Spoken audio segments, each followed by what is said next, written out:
The brackets for this year's men's and women's Owen Hart Foundation tournaments have been announced. We found out about them on Dynamite on Wednesday, so let's take a look at them. On the men's side first, we have Samoa Joe one-on-one with Will Ospreay, and that match will take place at Double or Nothing next Sunday. On the same side of the bracket, meeting the winner of that match will be the winner of the match between Jack Perry and the former national champion and the current national champion, Mark Davis. Now, on the other side of the bracket, we have Bandito one-on-one with Swerve Strickland. That will also be taking place at Double or Nothing. And the winner of that match will meet the winner of the match between Brody King and Claudio Castagnoli. And the biggest surprise of this tournament, no Jon Moxley. The first thought that I had, I'm looking at this bracket, I go, how is Claudio in there and not Jon Moxley? They have the wrong Death Rider in this tournament. Jon Moxley is a former AEW World Champion. I mean, forget the stuff that I've talked about with him and Ospreay maybe meeting in the finals and how that would make a lot of sense given this story they've been telling of the Death Riders training him and trying to turn him into a killer. I have no idea why Claudio was in there and not Jon Moxley. That was the biggest, like, what the fuck to me. And then I look at the other side of the bracket and I see, and look, I like Mark Davis. I'm a Mark Davis fan. You've heard me talk about him before. I'm very happy that he has found some singles success and he's a champion now. But why is Mark Davis in there over any other member of the Callis family? Like, I don't know, Andrade El Idolo, who has talked about wanting to go after the world title. Because they don't want him losing. That's the simple answer. But of course, there are bigger names who belong in here who aren't in it. This is the case every year. When we go over these brackets, it's the same thing every year. Why would Kenny Omega not be in this? Why would Kevin Knight not be in this? The TNT champion or Speedball, right? Both of whom have been heavily featured on TV. These are all very valid questions. But we look at what we have here and what are we looking at? It seems pretty clear to me that we're looking at most likely a final at Forbidden Door next month between Will Ospreay and Swerve Strickland. Will Ospreay for sure is going to the finals of this tournament. Otherwise, there's no point in telling the story that they're telling with him. The only question is who's going to be on the other side of the bracket against him. I can't see it being Bandito. Brody King, Claudio, like none of those matches are Forbidden Door worthy. However, Swerve and Ospreay have history at that Forbidden Door pay-per-view. It was 2 years ago that they met for the World Championship and Swerve beat Ospreay. So this is a chance to run it back. I mean, it was a great match 2 years ago. It'll be a great match now. Now Swerve is a heel. Before he wasn't. Ospreay and Swerve, there's your final for Forbidden Door with Ospreay going to Wembley Stadium. Just writes itself. But then we pan over to the women's bracket. And we have Persephone one-on-one with Hazuki. Willow Nightingale, the TBS champion, goes one-on-one with Alex Windsor. And that is the one women's tournament match that is taking place at Double or Nothing. We have 2 for the men, 1 for the women. On the other side of the bracket, Athena, the forever Ring of Honor Women's World Champion, takes on Mina Shirakawa. And the winner of that match will meet the winner of the match between Sky Blue and Suri. So let's take a step back here, okay? Athena is back, but unlike last year, there's no Jamie Hayter, there's no Chris Statlander, and there's no Mercedes Moné. If Jon Moxley not being in the men's tournament was the big surprise, then Mercedes not being in the women's is an even bigger surprise.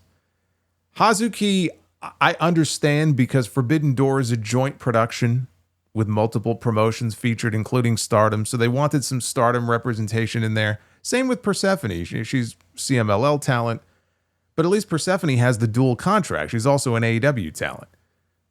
But Persephone is out injured, as is Suri. Just last week, Suri put out an announcement that she was taking a month off to seek treatment for her neck. Tony Khan was asked about them the other day on the Supercard of Honor media call. And because Persephone was actually pulled from that Ring of Honor pay-per-view on Friday. She was supposed to be in the women's title match on that show, a big multi-person match. And she was pulled due to injury. Now on TV, they're crediting it to, and even Tony, I think in kayfabe here, was crediting it to the Triangle of Madness, and they misted her and they injured her. That's a cover reason. There is a legitimate injury here. He said he expects them both to be back in the ring in time for the tournament and that their matches probably will not take place until they get well into the month of June to give them more time to heal up. If not, I mean, it's not as if he doesn't have a wealth of other women on his own roster who would benefit from a spot in that tournament. It's not like it's going to be that hard to plug somebody else in there. But he is convinced that they'll be fine, and when the time comes, they'll be there. They'll be in the ring for their matches. The one thing I will say about the women's bracket, definitely more unpredictable than the men's. If Athena would have dropped her title on the Ring of Honor show on Friday, she'd be, just a shoo-in to win. She'd be my pick to win the entire thing. I don't think it's her. Which begs the question, who the hell is ever going to take that title away from Athena?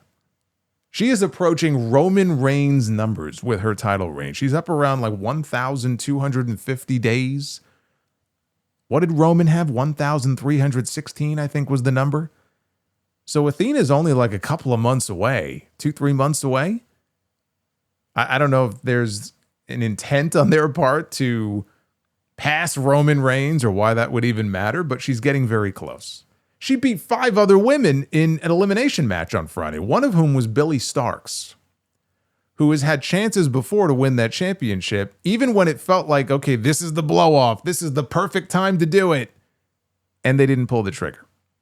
And then I saw the other day that Billie Starkz just graduated from college and got her degree. And wouldn't it be something if they had been waiting for her to graduate from school before putting the title on her? Like the top title. Yeah, you forget how young she is. She's only 21. But the pay-per-view on Friday ended with Athena berating her. Like, I could see it. The question is anybody going to care? Is anybody going to give a shit? You know, we criticize Triple H for dragging things out with stories for far too long. Look at this Athena and Billie Starkz shit. Final Battle 2023. Athena beats Billie. Final Battle 2024. Athena beats Billie. It's 2026. If they run this back at Final Battle again this year and Billie actually wins the belt, I mean, some people will care, but like, are there enough people out there that are even going to give a shit? Sometimes you just got to cut bait. It's like, okay, this has gone on for far too long here. Is the payoff even going to be worth it in the end? But as far as this tournament goes, I can't see Willow winning. She's already won the Owen once before. I mean, so did Mercedes. And if she was in this, she'd have been my pick. But Willow also has the TBS title. I just don't see it happening. I'm going with Persephone as my pick to win the women's tournament. They could use this tournament to really establish her on their roster. Sari and Hazuki, I mean, they're very good also, but they're not AEW stars. You know, the woman who wins this and goes on to Wembley needs to be somebody under contract with AEW. I think an Athena Persephone final would be great, and there's history there because Athena beat her last year in the main event of Final Battle. This would be the rematch. By the way, I mentioned the Ring of Honor show on Friday. In the post-show scrum, Tony Khan brought up something that was reported by Dave Meltzer in this week's Wrestling Observer newsletter regarding higher-ups in WWE allegedly spreading the narrative internally that AEW will not be getting a new TV deal with Paramount Skydance after its deal for Warner Brothers Discovery closes. The belief is that that deal will go through probably in the third quarter of this year. But they're talking about it, I guess, within the walls of WWE, like it's a formality that they're not going to get picked up. And they're going to be off TNT, they're going to be off TBS, they're going to be off HBO Max. And they might be. But as I've said over and over, WWE doesn't know that. WWE doesn't know that. Tony Khan doesn't know that. Nobody knows that. And it's pointless to keep speculating before the acquisition is even approved. But Tony talked about this, and I thought that his response was maybe the best response that he has ever given to a question like this. He said, I saw a report today saying that somebody in WWE is telling people within WWE, talking about AEW's next TV deal and talking about what we're doing. And I was surprised by that. And I'll say that what they said could not be further from the truth, and they're entitled to their opinions. I've been trying to be respectful to them and trying to conduct myself as a gentleman. And then for them to go on background and spread these things, I'll just turn the other cheek. And maybe a couple of years ago, I wouldn't have done it like that. Then later on X, somebody said, media trained Tony is a problem. He was saying that as a compliment to Tony. And then said, though I do wish he would take a little swing. To which Tony responded, thank you very much. I didn't take any specific new media training, though. I have both gained experience over time working in wrestling and sports, And I've rediscovered what it means to turn the other cheek because of reinvigorating my faith in Jesus in recent years. Now, he had mentioned something similar in his interview with Jonathan Coachman and Vince Russo. He may not have gotten media training, but you can tell he has made an effort to not engage with them when they try and get under his skin.